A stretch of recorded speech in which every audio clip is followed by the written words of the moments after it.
여러분 안녕하십니까? BIB 방송센터장 지한선임입니다. 우리 곁에 큰 별이 가신 큰 스님의 이야기 하려고 합니다. 봉선사에 주거하시던 오른 큰 스님이 저희 곁을 떠나신 지도 어연 4주가 됐습니다. 사제를 맞이하여 다시 큰 스님을 되새겨 보고자 합니다. 하엄종주 원른당 해룡 대강백께서는 1929년 기사년 음력 11월 12일 양력 12월 12일 경기도 장당군 율동면 용산리 339번지에서 아버지이신 김숙과 어머니이신 이수춘 사이에 3남 5녀 중 장남으로 출생하셨습니다. 5세 때부터 9세가 되던 1945년까지 향리인 유릉서당에서 사서 상경 및 통감을 마치시고 그해 경남 남해군 화방사 객실에서 유숙하시다가 21세가 되던 1948년 음력으로 5월 5일 단오날 오너 대종사를 은사로 출가하시니 본명은 해룡이시었습니다. 화방사에서 머무시면서 선원 제전집 도서를 비롯한 사집을 홀로 읽으시고 그 절에 있는 여러 경전을 열람하셨습니다. 6.25 전쟁 중인 1950년 동안거를 고성군 상리면 문수암에서 청담 대종사 회상에서 마치시고 24세가 되시던 1952년도 4월 범호사에 계시는 은사 윤허 대종사와 상면하셨습니다.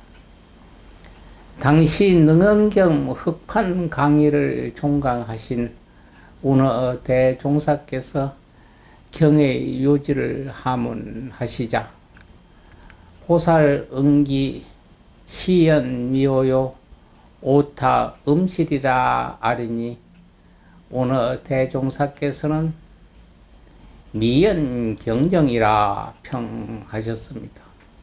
이 뜻을 풀어보자면은 부처님 제자 아난이 후세 보살들이 수준에 맞게 어리석음을 보이셨고 괜스레 음실에서 떨어지는 꼴을 보여주셨습니다 하는 내용이었죠. 오너 대종사께서는 그대의 수준은 아직 안방에는 못 들어오고 마당에 겨우 들어섰다라고 하시며 더욱 정진하게 하셨다고 합니다. 이렇게 스승과 제자의 상면이 끝나자 오너 대종사께서는 그대는 나와 함께 경학을 공부하는 것으로 부처님의 은혜를 갚는 길을 가자 하시니 이 말씀 끝에 예 라고 대답한 인연이 옳은 대강백의 평생의 사업이 되셨습니다. 그 후 사부이신 오너 대종사 문화에서 부처님 일대 시교를 열람하셨고 영축산 통도사에서 1959년 5월 16일 음력으로 4월 14일 오너 대종사로부터 계문 한 통을 받았는데 그 계문에서 월운이라는 당호가 유래됐습니다. 그 계문 시 월원당 해룡 장실을 쓰시고 왕사 일륜월이라 왕사성의 둥근 달이 청광고도령이요 밝은 빛이 예나지나 비치는데 영휘령 부이라 그 달빛 이제 그대에게 부촉하니 호호 소운님이요 잘 보호하여 구름 낀 어둠을 밝게 하거라 하는 뜻이었습니다. 기해년 불탄지 환홍 문손 운어설 이렇게 쓰셨다고 합니다. 이날로 통도사 강석을 운하 대종사로부터 물려받은 이후 가시는 곳마다 후학을 지도하시다가 1975년부터 오늘 인종 때까지 운악산 봉선사에 머무시면서 강표를 놓지 않으셨습니다. 1964년도 운하 대종사께서 동국 역경문을 개원하자 그때부터 8만 대장경을 한글화하는 한글 대장경 번역 사업에 일관하셨습니다. 8만 대장경이 약 3분의 1 정도가 번역 출간을 마친 1980년 10월 10일 운하 대종사께서 열반에 드시자 유아무아되던 한글 대장경 불사에 새 바람을 부어 넣으시니 때는 1993년이었습니다. 동국 역경원장직을 맡으시던 8년째 되던 2001년 총 318책의 한글 대장경 출간 기념 봉불식을 장춘체육관에서 올렸습니다. 그 후에도 일찍이 손에 익히셨던 컴퓨터 다루는 솜씨로와 불경 번역으로 소일하시며 틈틈이 제자들을 교육하셨습니다. 강백께서 평소 강조하셨던 불교 교육 철학은 첫째가 교리요, 둘째는 불교의 역사요, 셋째는 불교의 의례요, 넷째는 가람수호 방편이셨던 것입니다. 그 첫째로 주장하신 교리 방편에서 교로는 화엄경 청량소를 비롯한 강원 이력을 밝게 하셨고 선으로는 선문염송과 경덕 전덕록을 북구성으로 삼으셨습니다. 둘째로 역사 방편으로는 역대 고승전을 비롯하여 고려의 석가열의 행적송을 중심으로 삼으셨고요. 셋째로 의례의 방편으로는 작범 귀감을 비롯하여 손수 지으신 일용의식 수문비로 갈래를 잡아 주셨습니다. 넷째로 가람수호 방편으로는 저 멀리는 백장 청규를 비롯하여 현대 사찰 관련 각종 법륜도 손수 편집하여 강의하셨고요. 오른 대강백께서는 사부 운하 대종사 앞에 헌신한 일에 평소 일기를 쓰셨으니 이 또한 사부님 일기 쓰시고 메모하시는 각봉을 쏙 빼닮으셨습니다.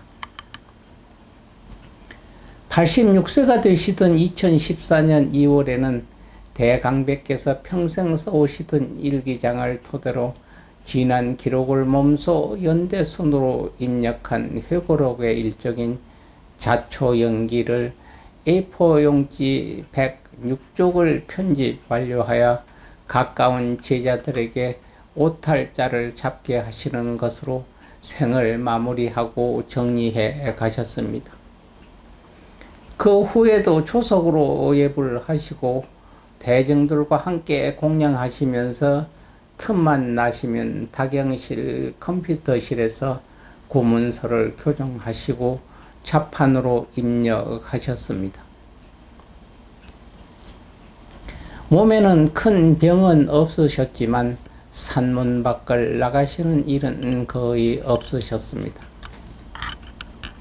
최근에는 2023년 4월 11일 파주 보광사 수구암에 한국과 태국 불교 교류 일환으로 태국 와포사원 지원으로 수선당이 신축되자 왕림하여 증명공덕을 지으셨고, 5월 25일에는 은평구 수국사 참배 후 월초 대화상께서 건립한 삼각산 수국사비 이운을 창간하시고 증명하시니 이 걸음이 산문 출다의 마지막이었습니다. 2023년 6월 16일 저녁 공양을 마치시고 수박 한쪽을 드시면서 저녁 예불을 알리는 범정 소리를 들으면서 평소처럼 편안하게 관하셨습니다.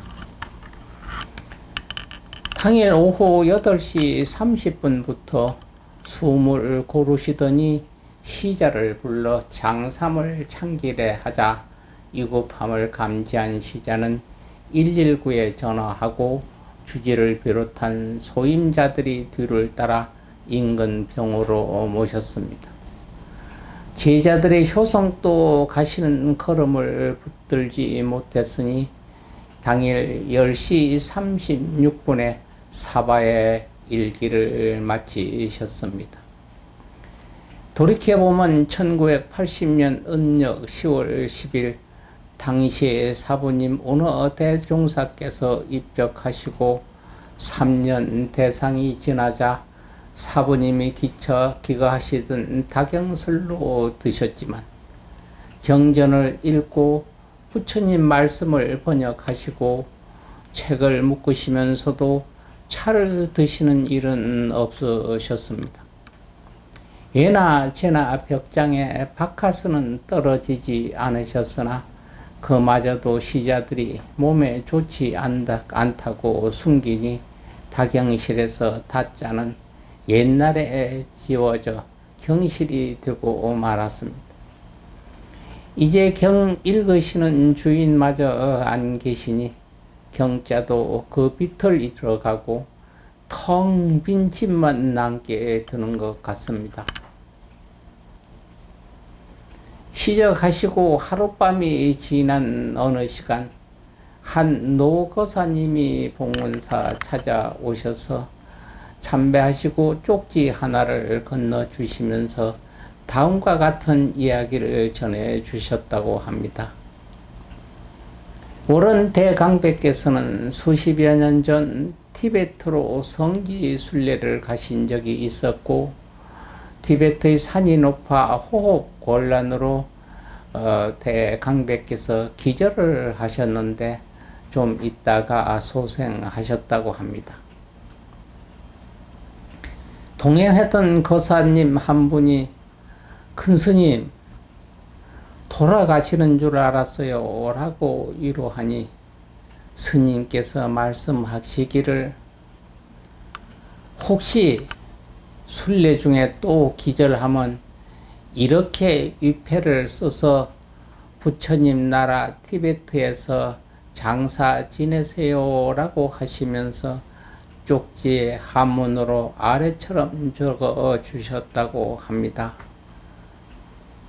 사성 비석 사소 비속 허두 장로 월은 영가 해석하면 중 같지만 중도 아니고 속인 같지만 속인도 아닌 헛소리 하는 늙은이 월은 영가 이렇게 적어 주더라고 전해줬습니다. 죽음의 문턱에서도 제가자들에게는 이렇게 해학이 넘치시는 우리 스님을 이제는 보내드려야 합니다. 출가인에게는 특히 경전 공부하는 학인들에게는 그렇게도 준엄하셨는데 허두 장로를 월은 대강배께서 손수 번역하신 전동육처럼 허풍쟁이로 번역할까? 아니면 벼강록처럼 사기꾼으로 할까? 선문염송처럼 허황한 중으로 할까? 사부님이 안 계시니 여쭐 길이 없어 제자들이 머리를 맞대어 헛소리하는 것으로 번역하였다고 하오니 가시는 길 잠깐 멈추시고 증명하여 주옵소서. 옳은 큰 스님이셔 이 세상 사바세계에 있는 모든 중생들은 영원히 잊지 않으실 겁니다. 오늘 큰 스님도 속한 사바하 하소서.